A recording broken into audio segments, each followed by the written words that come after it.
दिल्ली में राघव चड्ढा की हरकत से पूरी तरीके से लोग परेशान हैं। पंजाब में सरकार रहेगी कि गिर जाएगी, इस बात को लेकर भी चिंतित है। और वो पार्टी चिंतित हो भी क्यों ना जिन्होंने जनता की उम्मीदों पे खड़ी उतरी है। लेकिन वहीं बंगाल में बीजेपी की जीत से भी परेशान है कि भाई जीतने के बाद आखिर ये शैतानीपन क्यों दिखा रहे हैं। एक तरफ हिंसा, एक तरफ दंगा, तोड़ फोड़ की तस्वीरें सबको विचलित करती नजर आ रही हैं। कैमरे पर जिसको देख रहे हैं वो सीनियर जर्नलिस्ट हैं जून मसीह जी। आप लगातार आवाज़ तो उठा रही हैं, लेकिन सबसे पहले यही चल रहे हैं कि राष्ट्रपति महोदय से राघव जी कल मिलने जाते हैं। आम आदमी पार्टी पर तरह तरह के आरोप लगाते हैं कि मुझे बदनाम किया जा रहा है और पंजाब पुलिस द्वारा मुझे जेल में डलवा दिया जाएगा। क्या कहेंगे? देखिए, आज की डेट की जो सिचुएशन है उस सिचुएशन के हिसाब से तो अगर आप देखा जाए, जो गद्दार है ना, जो देश के गद्दार है, यानी कि जो पार्टी की गद्दार है या जो देश हित के लिए काम नहीं कर रहे, उन्हीं का ही दिन है और ही लोग मजे ले रहे हैं। और यही बात हमारी जनता को अगर समझ में नहीं आएगा तो आप और हम कितना भी चिल्लाते रहे कोई फ़र्क नहीं पड़ने वाले। आज की डेट पे अगर आप बंगाल की बात करें तो शुभेंदु अधिकारी जो है वो पहले घोटाले का आरोप था, उसके बाद वो बीजेपी में शामिल हो गया और आज की डेट में देखिए वो किस तरीके की बयानबाजी दे रहे हैं। आए राघव चड्ढा की बात। राघव चड्ढा कौन है? राघव चड्ढा आम आदमी पार्टी का। आम आदमी पार्टी से लोग इसीलिए जुड़े हुए थे क्योंकि आम आदमी पार्टी का विचारधारा जो है वो किसी धर्म विशेष या किसी जाति विशेष की सपोर्ट के लिए नहीं है। उनकी जो विचारधारा है वो आम जनता से जुड़े हुए मुद्दे से है, जो शिक्षा, स्वास्थ्य, बिजली, पानी में बात करते हैं। और पूरा देश के अंदर मुझे नहीं लगता कोई ऐसा पार्टी है जो इस मुद्दे पर काम कर रहा होगा, जो मेन मुद्दा इसको बना के चल रहा होगा। इसीलिए इस पार्टी को ख़त्म करना चाह रहे हैं और इसी वजह से राघव चड्ढा जो है, राघव चड्ढा ऐशो आराम के पूरी तरीके से अधीन हो गए हैं।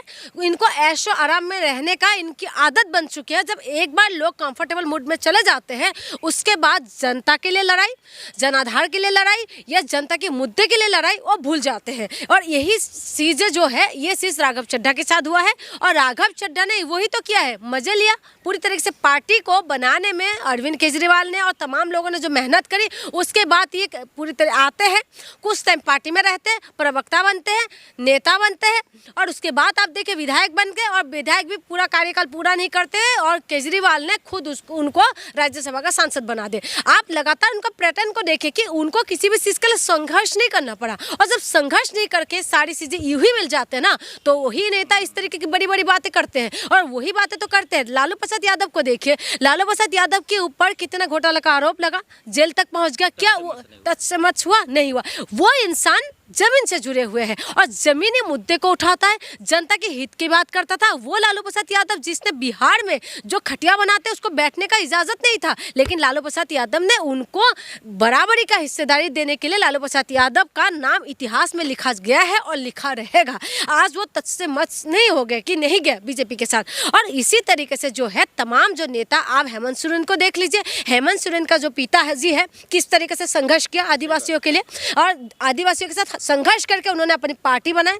पार्टी बनाते हुए यहाँ तक पहुँचे। उसके बाद हेमंत सोरेन में भी जो है जेल जाना मंजूर हुआ, लेकिन वो तस से मस नहीं हुआ, बीजेपी के साथ शामिल नहीं। मैंने ये नहीं बोला कि बीजेपी खराब है। बीजेपी का ये है कि इनका जो आइडियोलॉजी है, जो ये हिंदू मुसलमान वाले करते हैं, मुझे उससे नाराज़गी है। मैं उससे परेशान हूँ कि देश के अंदर हिंदू मुसलमान के सिवा भी हमारे देश के अंदर बहुत मुद्दा है। और आए राघव चड्ढा की बात। राघव चड्ढा ऐसा एक गद्दार है जिन्होंने पूरी तरीके से जो है तहस नहस कर दिया आम आदमी पार्टी को। जिस पार्टी ने उनको पूरी तरीके से मान, सम्मान, स्वाभिमान दिया, अभिमान दिया। आज अगर राघव चड्ढा को देश में या दुनिया में लोगों के, युवाओं के बीच में अगर वो नाम जानते हैं तो ये अरविंद केजरीवाल का दिया हुआ दान है, एक तरीके से समझा जाए। ये उनको यूं ही मिल गया, इसी वजह से ऐसे कर रहे हैं। और अभी जो कह रहे हैं पंजाब के अंदर सरकार गिर सकते हैं, तो देखिए आज की डेट पे हताश हम लोग भी है और एक आम जनता हूं मैं। तो आम जनता होने की खातिर मैं ये देख पा रही हूँ कि देश किस दिशा में जा रहे हैं। दिशा और दशा इस देश का अच्छा नहीं है, जिसकी वजह से हम दुखित है। और सबसे बड़ी बात है, लोकतंत्र खत्म हो रहा है। कल राष्ट्रपति जी के बाद राघव चड्ढा जी प्रेस कॉन्फ्रेंस कर ये बता रहे हैं कि जब मैं आम आदमी पार्टी में था तब तो मैं बहुत अच्छा था, जैसे ही मैंने उनका दामन छोड़ा, बीजेपी में आया, फिर तरह तरह के लांछन मेरे पे लगा रहे। तो ये कैसे संभव है? ये क्या है? तो मैं वही तो कह रही हूँ, जब आप आम आदमी पार्टी में थे तो आम आदमी पार्टी में जब आप थे, आम आदमी पार्टी का आइडियोलॉजी से आप लोग आपसे कनेक्ट होते थे।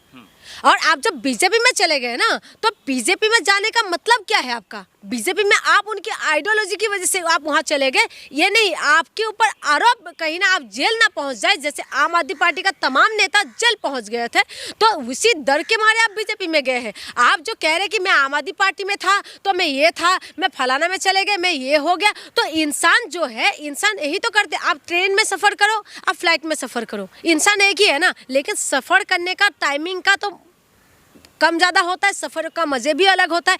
तो वही चीज़ है, अगर आप कह रहे हो कि पार्टी सेम है, मैं उस पार्टी में था तो अच्छा था, इस पार्टी में आ गए तो ख़राब हो गए, तो इंसान तो आप एक ही हो ना।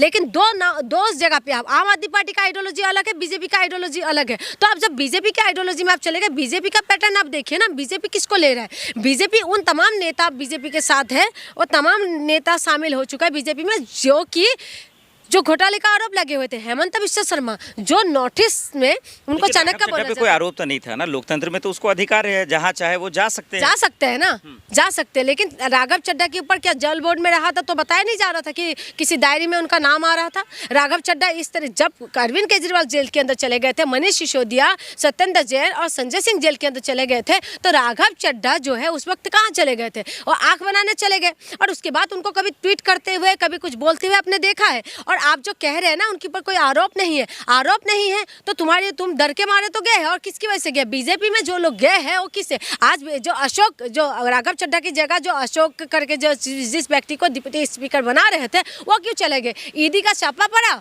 और 10-12 दिन के बाद आप बीजेपी में शामिल हो गए। बार बार ये कह रही है कि एक डर है कि बहुत सारे विधायक उनके संपर्क में है, और कल मीडिया ने भी राघव चड्ढा से सवाल पूछा तो जवाब नहीं दे पंजाब के विधायक। क्या ये एक डर है कि सरकार वो गिरा सकते हैं, विधायक संपर्क में है? देखिए, आज की डेट में मैं आपको बता दूं, मैं कोई झूठी आशा या दिमाग वो नहीं रख रही हूँ, लेकिन सच्चाई फैक्ट यही है कि आज की डेट में पंजाब का सरकार गिराने में कोई इनको बड़ी बात नहीं है। और सबसे बड़ी बात है कि आपने अभी बंगाल का देखा, बंगाल का हमने पूरी तरीके से देखा कि बंगाल को एक महिला मुख्यमंत्री को हटाने के लिए किस तरीके से बीजेपी ने पार्लियामेंट्री फोर्स को उतारा। मेरी मणिपुर आज भी 3 साल हो गए जलते हुए, आज मणिपुर का हालत आज भी शांत नहीं है, लड़कियां रो रही है, उनका फ्यूचर खराब हो रहा है, बच्चे बिलख रहे हैं, आज वो भी जो है सेंट्रल होम में रहने की मजबूर है। और इनका ये लोग जो है वहाँ पर शांत, अगर 2-2.5 लाख आई थिंक जो पार्लियामेंट्री फोर्स यहाँ उतारा है, तो आप ये बताइए वही फोर्स अगर वहाँ उतार देता शायद आज मेरी मणिपुर शांत हो जाते। तो मेरी मणिपुर के अंदर जब ऐसी चीजें हो रहा है, लेकिन उसके लिए नहीं, और चुनाव की वजह से इतना सारे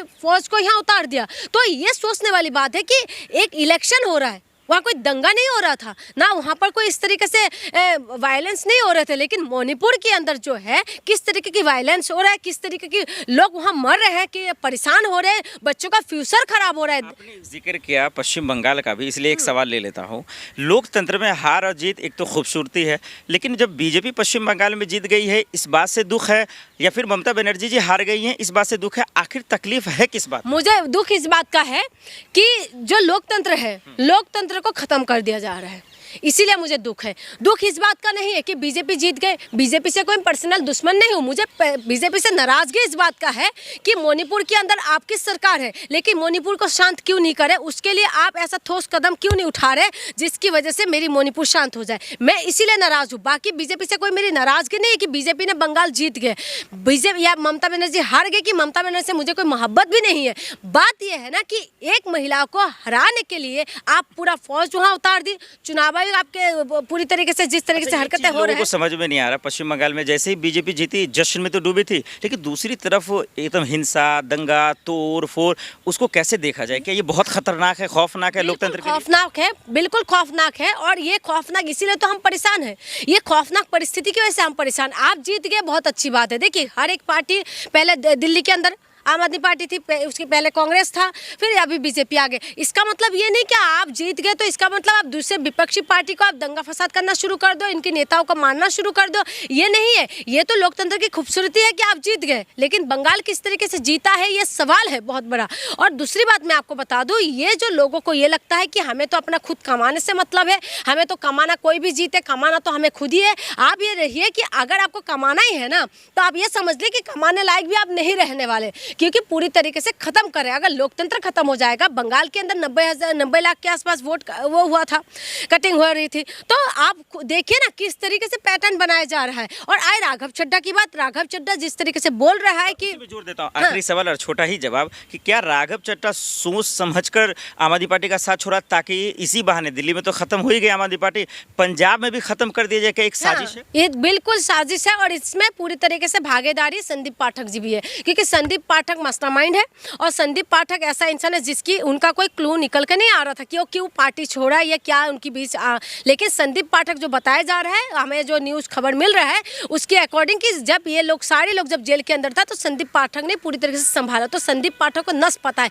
राघव चड्ढा क्या है। ये तो वो इंसान है ना जो कहते थे कि कोई नोट ही नहीं बना जो हमें खरीद सके। आज वही राघव चड्ढा जाके उनकी गोद में बैठ गए और उसके बाद वो कह रहे हैं कि मेरे अंदर कमी ही क्या। आपके अंदर कमी मैं बता देती हूँ, आपके अंदर कमी ये है कि आप बोलते कुछ है करते कुछ है। आपके अंदर कमी ये है कि आप कोई नेता नहीं है, आप सिर्फ और सिर्फ जो ऐशो आराम करने वाले एक तरीके से बताया जाए तो वो बॉय है क्या, चॉकलेटी बॉय हो। उसके सिवा आपके अंदर कोई ऐसी चीज़ नहीं है जो कि जनता आपसे कनेक्ट हो। तो इसीलिए मैं कह रही हूँ अगर पंजाब सरकार गिर भी जाए ना तो ये कोई बड़ी बात नहीं है। सबसे बड़ा योगदान इस देश में विनाश जो कर रहे हैं ना, सबसे बड़ा योगदान मीडिया का है। और उसके साथ साथ अगर जनता को ये बात समझ में नहीं आएगा तो कल को जनता के साथ जो रोजगार नहीं मिल रहा है, जो मजदूर मार खा रहे हैं, जो मजदूर परेशान हो रहे हैं, महिला के साथ बलात्कार हो रहे हैं, तमाम तरीके से जो चीज़ें अभी बंगाल से भी निकल के आ रहे हैं, आपने देखा होगा पुतला बना के किस तरीके से मार रहे हैं महिला की फोटो, तो ये चीज़ें गलत है। और ये सारी चीज़ें जो हो रहा है ना तो चीजें कह रहे हैं। सवाल अब लेकिन यहाँ तक आ गया कि पंजाब में आम आदमी पार्टी की सरकार बचेगी या राघव चड्ढा कुछ खेल करेंगे?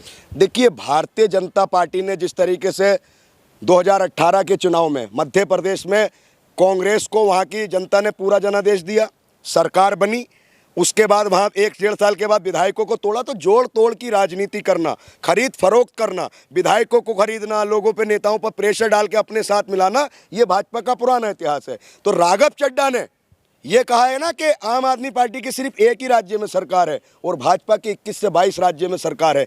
तो देखिए, राघव चड्ढा अभी कुछ दिन पहले तक बड़ी ईमानदारी की पिपरी बजाते थे, भाजपा को कहते थे चोर हैं, गुंडों की पार्टी है, कोई ऐसा नहीं जो मुझे खरीद सके, बीजेपी में सारे भ्रष्टाचारी वॉशिंग मशीन में धुल जाते। अब राघव चड्ढा कहाँ गए वे, कहाँ गए आपके वो संस्कार जो रात दिन भाजपा को पानी पी पी के कोसते थे और ये कहते थे कि भाजपा गुंडों की पार्टी है।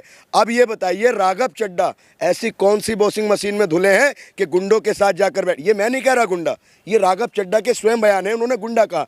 तो वो गुंडागर्दी किस तरीके से उनका मीडिया में स्टेटमेंट देखा कि 21 राज्यों में सरकार है, इसका अंजाम अच्छा नहीं होगा। तो राघव चड्ढा ऑन कैमरा पंजाब के मुख्यमंत्री भगवत मान और आम आदमी पार्टी और देश की जनता को ललकार रहे हैं। देखिए, ये लोग चाहे सरकार बना लें लेकिन ये देश की जनता से और संविधान से बड़े नहीं हैं। अगर 29 के 29 राज्यों में भी भाजपा की सरकार रहेगी तो ऐसा नहीं है देश से संविधान खत्म कर देंगे या लोगों से बोलने की आज़ादी छीन लेंगे, लोगों से लड़ने की आज़ादी छीन लेंगे, खाने की आज़ादी छीन लेंगे। तो इन लोगों ने नफरत के आधार पर और तानाशाही के आधार पर जो कार्य कर रहे हैं, देश की जनता इन्हें माफ नहीं करेगी। आपको किस बात का तकलीफ है राघव चड्ढा से, क्योंकि वो भी तो संविधान और आम लोगों की ही बात कर रहे थे? नहीं, आम लोगों की बात कर रहे थे तो ये वो कहते हैं ना कि जिनके घर खुद शीशे के होते हैं वो दूसरों पर पत्थर नहीं उठाते। दूसरे को बुरा कहने से पहले अपने गिरेबान में झांक कर देखना चाहिए। आज से कुछ दिन पहले बीजेपी बहुत बुरी पार्टी थी, बीजेपी बलात्कारियों की पार्टी थी, बीजेपी कम्युनल दंगे कराती थी, बीजेपी झूठों की पार्टी थी, बीजेपी मक्कारों की पार्टी थी। ये हम नहीं कह रहे सर, ये राघव चड्ढा खुद कहते थे।